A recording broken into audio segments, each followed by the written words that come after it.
50 qəpiyə limon satar, amma hesabında 1 milyon manata yaxın vəsait var. Xəzər xəbərə müraciət edən Yevlax sakini 61 yaşlı Zahid Hüseynov belə iddia edir. Müsahibimiz deyir ki, ailəsi Yevlaxda yaşasa da özü paytaxtın müxtəlif ərazilərində limon satar.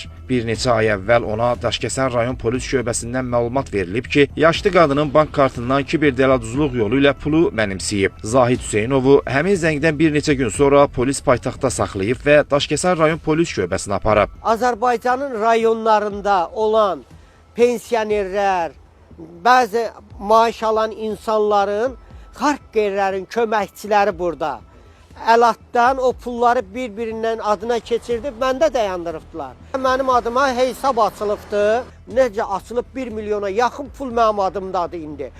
Daşkəsəndə baş müstəntiq də mənə bildirdi ki, bu sizin adınıza bu pulları keçdiyini görürəm, amba çıxdığını görmürəm. Zahid Hüseynov deyir ki, bu hadisədən sonra ciddi narahat olub və bütün banklara gedərək adına hesabın açılmasını yoxladı. Amma belə bir hesabın və 1 milyon manatın olmasını heç bir bank təsdiq etməyib. Hesab edilir ki, həmin hesab elektron pul kisəsi vasitəsilə yaradılıb.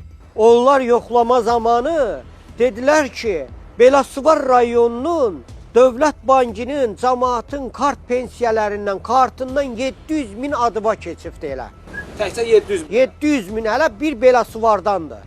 Hələ başqa rayonları demirəm. Daxili İşlər Nazirliyində mayor adı Abbasdır. Yoxlayanda dedi ki, mən də yoxlamışam, hesabdır.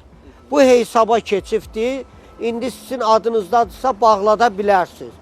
Bunu da mən bağlada bilmirəm. İndi zərər çəkmiş Zahid Hüseynovun bir istəyi var. Onun adına hesab açaraq kiberdələduzluq edən cinayətkar dəstə saxlanılsın və istintaqa cəlb edilsin. Zahid kişi başına gələnlərlə yanaşı pulların əsl sahiblərini də unutmur.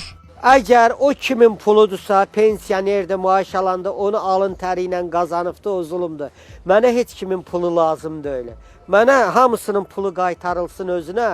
Əgər mənim adımdadırsa. İddiaların doğru olub-olmamasını öyrənmək üçün Daxili İşlər Nazirliyinə müraciət etdik. Qurumun mətbuat xidmətinin əməkdaşı Cəsarət Qəmbərli bildirdi ki, həmin vətəndaşın müraciəti əsasında ərazi polis orqanında araşdırma aparılır. Ramal Abdullayev, Ramil İbrahimov, Xəzər xəbər.